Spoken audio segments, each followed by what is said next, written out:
Quiero dar las gracias por haberme invitado a este curso denominado Entendiendo al síndrome de ovario poliquístico. Soy el maestro en genética Hipólito Aparicio González.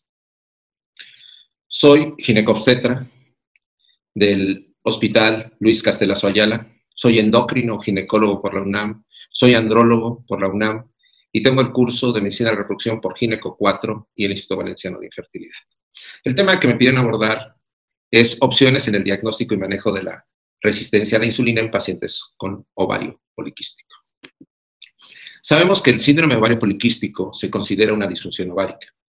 Sabemos que 1 de cada 10 pacientes va a cursar con este síndrome, el cual va a tener uno de sus criterios, va a ser la anovulación, que se asocia a la oxoamenorrea y también el hiperandrogenismo. El 50% van a cursar con resistencia a la insulina. Desde 1980 se empezó a hablar de resistencia a la insulina y en esta gráfica vemos que en el 2011 ya en un año había 12,000 artículos de resistencia a la insulina. Sabemos nosotros que estas disfunciones ováricas de importancia va a ser el hipotiroidismo, que sabemos que va a causar por acción de la TRH, hiperprolactinemia o solo hiperprolactinemia idiopática, hiperplasia suprarrenal congénita, que es una enfermedad autosómica recesiva, falla ovárica primaria o menopausia precoz. La más importante, como lo había mencionado, de la disfunción ovárica va a ser el ovario poliquístico, que va a tener los siguientes criterios. Debe haber anovulación, hiperandrogenismo, que es por laboratorio, o clínico, que es el hirsutismo, y la resistencia a la insulina, que no está marcada en ninguno de estos criterios. Cuando me llega un paciente con disfunción ovárica, les comento a mis alumnos que desde que entra nos damos cuenta. Sabemos que son pacientes que van a llegar con trastornos menstruales o con obesidad central, que vamos a tener también acanthosis nigricans y al mismo tiempo vamos a tener nosotros lo que va a ser la anovulación e infertilidad. ¿Qué estudios debemos pedir cuando tengo un paciente con alteraciones de nuestro ciclo ovulatorio? Una FSH, una LH, que es un criterio básico para ovario poliquístico, que va a estar al doble, el estradiol, que también va a estar normal o bajo los estrógenos, que los podemos encontrar altos, el predominio en la estrona, la prolactina en un 20% en ovario poliquístico va a estar alta, y la TSH, que puede estar asociado a la prolactina. Cuando vemos hormonas antimuleriana en estos pacientes, recuerden que por cada folículo antral va a ser 0.1. ¿Qué quiere decir? Si tenemos 50, 60 folículos antrales, en esos ovarios vamos a tener 6. El IR-HOMA es el estándar de oro para diagnosticar nuestra resistencia a la insulina. El aumento de testosterona libre o total es un signo clásico de síndrome de ovario poliquístico asociado a resistencia a la insulina. La presencia de androstenediona por arriba de 3.5 también se considera un resultado clásico para resistencia a la insulina asociado a ovario poliquístico. La de hidroepiandrostenediona sulfato también va a aumentar y van a estar disminuidas las globulinas ligadas a las hormonas sexuales o transportadoras de hormonas sexuales, y tenemos que estudiar la 17-alfa-hidroxiprogesterona igual que el cortisol pensando en hiperplasia suprarrenal congénita. ¿Qué fue primero? ¿La hiperinsulinemia o el hiperandrogenismo? Realmente tenemos que empezar a evaluar nosotros de que los signos clínicos y de laboratorio, como es demostrar anovulación o demostrar ovulación, es importante para esta patología. El historial clínico y la exploración del hirsutismo, ver que no tengan acné, o en su caso laboratorios con hiperandrogenemia, que puede ser aumento de la testosterona libre, la testosterona total, la androstenediona, la de hidroepiandrostenediona sulfato, las encontraremos altas para poder hacer el estudio. Se asocia que aproximadamente el 50% de estos pacientes con ovario poliquístico y resistencia a la insulina tengan una obesidad y tengan un índice cintura-cadera mayor de 0.8. Sabemos que el síndrome de ovario poliquístico y la resistencia a la insulina van de la mano. Eso se ha demostrado y que tiene un origen genético. En esta diapositiva podemos ver que el síndrome de ovario poliquístico se considera autosómico dominante, que quiere decir el 50% de las hijas de las mujeres con ovario poliquístico van a tener ovario poliquístico. Y la patología va a estar en el cromosoma 19, en el brazo corto, en la región 13 y en la banda 2. Pero vean lo que va a ser la resistencia a la insulina con acantosis nigricans. Se encuentra en el mismo cromosoma que el ovario poliquístico y se considera una enfermedad autosómica recesiva. Los datos clínicos sabemos que siempre nos hemos basado a los criterios de Rotterdam. Los criterios de Rotterdam nos hablan de fenotipo 1, que es clínica y bioquímicamente demostrar hiperandrogenismo. La evidencia de la oligoanovulación o anovulación. Y el ultrasonido endovaginal, donde vamos a encontrar quistes antrales entre 2 y 9 milímetros y 12 de estos quistes.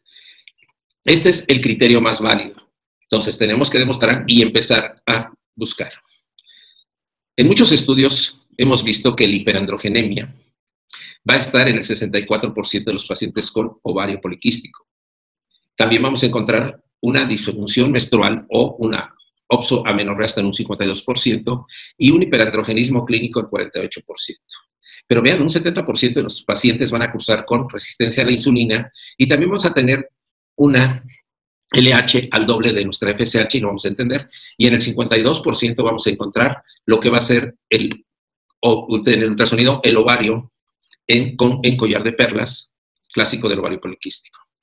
Para comenzar con el tema, es importante saber que para el crecimiento preantral van a ser 100 días el reclutamiento. Este reclutamiento preantral ocurre 2 ciclos antes, pero vean quién interviene, el factor de crecimiento insulinoide 1. Este es bien importante porque es el que va a entrar y va a hacer que entremos en una fase antral, en el tercer o quinto día de menstruación, y podemos seguir nuestra selección y nuestra dominancia hasta tener un folículo de Graf. Sabemos que la insulina y el factor de crecimiento insulinoide 1 son muy semejantes y pueden ocupar hasta el mismo receptor. Los receptores se van a dividir en un receptor con una subunidad alfa y una subunidad beta que va a estar a nivel de la membrana. Estas dos hormonas del crecimiento es importante. ¿Por qué? Porque son hidrofílicas, no necesitan transportar a nivel sanguíneo. Van a llegar directamente a la unión de este receptor en la parte subunidad alfa del receptor. Posteriormente van a pasar a la subunidad beta, donde se van a unir a residuos de T y R. Esta unión de T y R lo que nos va a llevar a nosotros es realmente a fosforilar a esta insulina y tenga una acción biológica, estimulando, más adelante vamos a ver, al fosfatidil inositol 3 sinasa, que es el que va a actuar. Esto porque sabemos que estos receptores, cuando están fosforilados, tienen que entrar al citoplasma y desfosforilarse para reactivarse y volver a funcionar.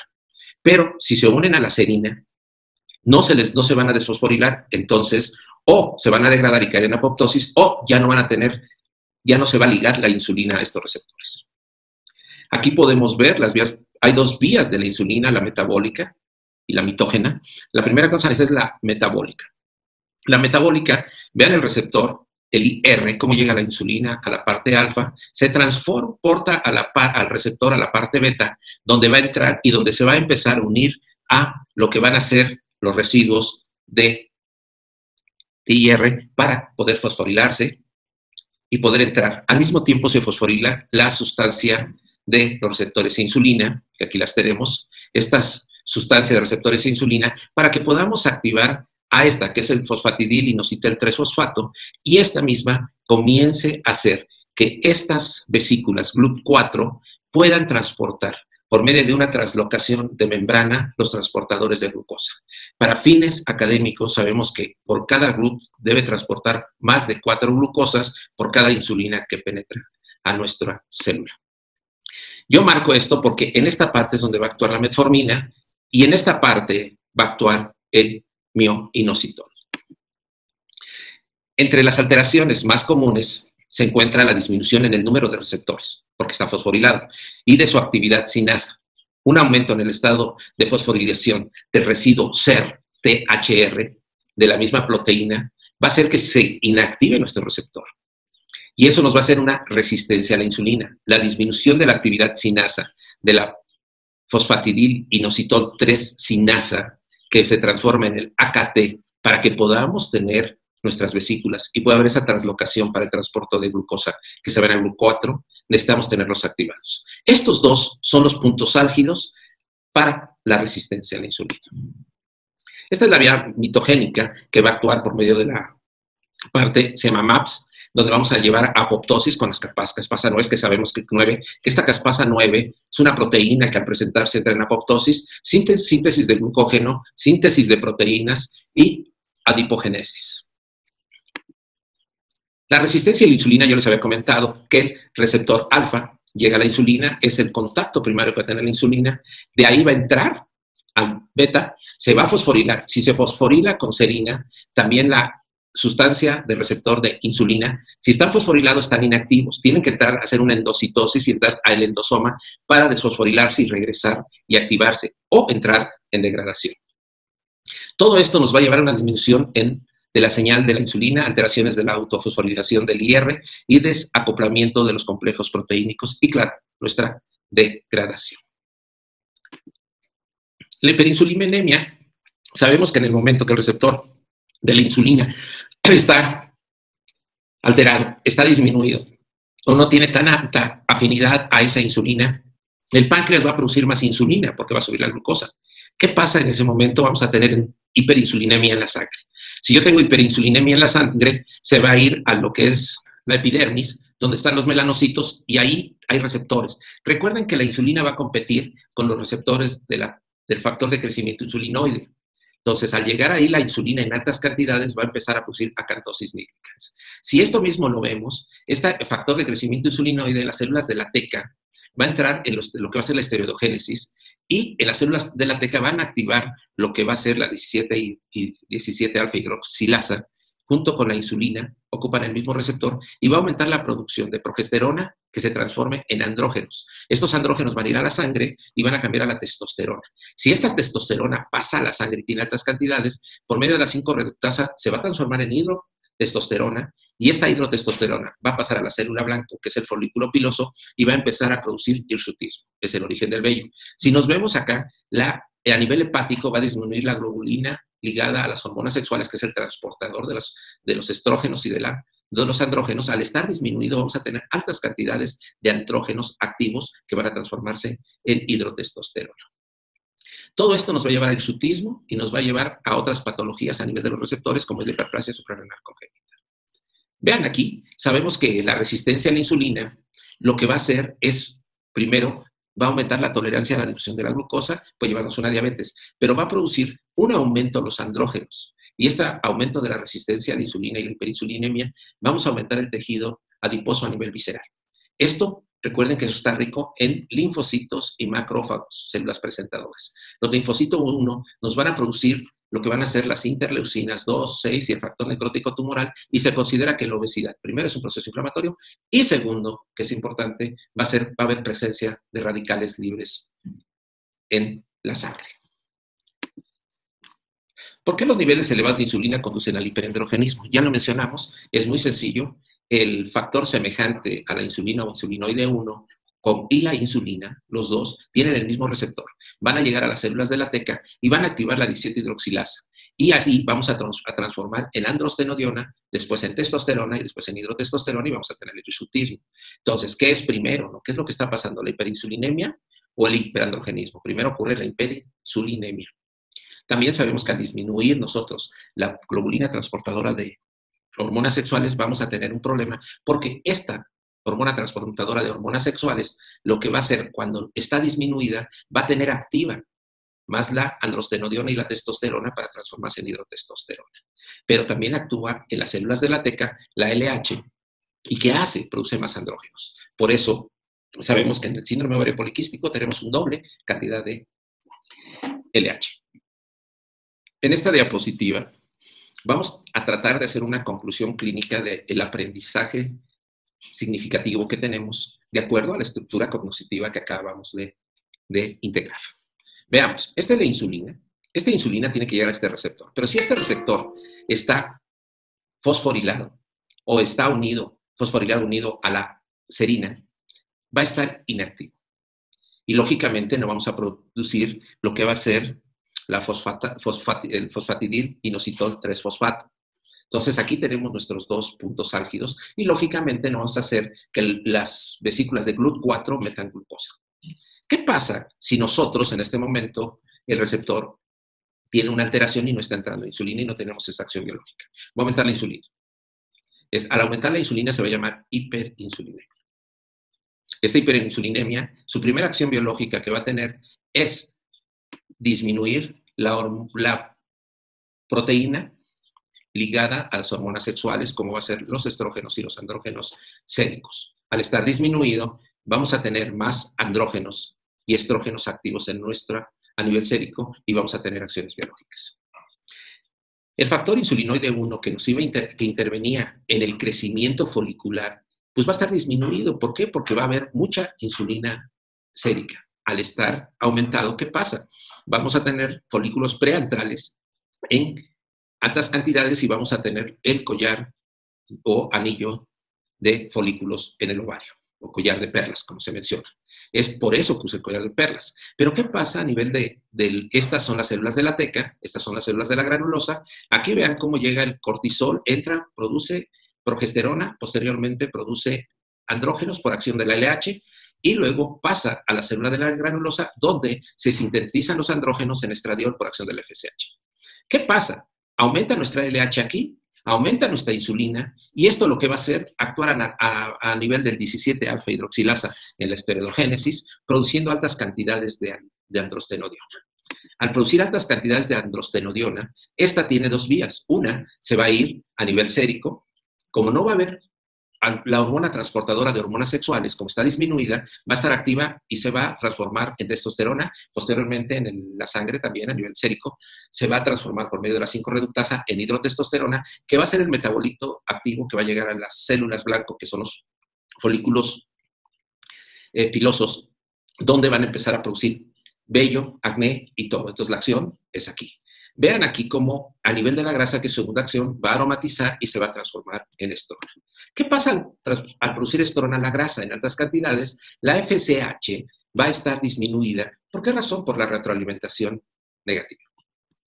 Pero vean, la LH está aumentada porque aquí estamos produciendo andrógenos. Si nos damos cuenta, cuando vemos la clínica y sabemos la fisiología, nosotros primero tenemos que corregir esta resistencia a la insulina y esta hiperinsulinemia. Se ha hablado de la corrección al bajar de peso. Si bajas 10 kilos de peso, vamos a disminuirla. La otra, usar metformina, mioinositol, que son muy buenos, los vamos a ver dónde actúan, pero también aquí los andrógenos, tratar de bloquear esto por medio del uso de, un ejemplo, podemos dar lo que es la ciproterona, ¿sale? Podemos dar también la trospirinona, también podemos dar la espironolactona y podemos disminuirlo. Pero si se quieren embarazar, nosotros damos el citrato de clomifeno para bloquear los receptores de estrona y esto disminuya y podemos empezar a ovular.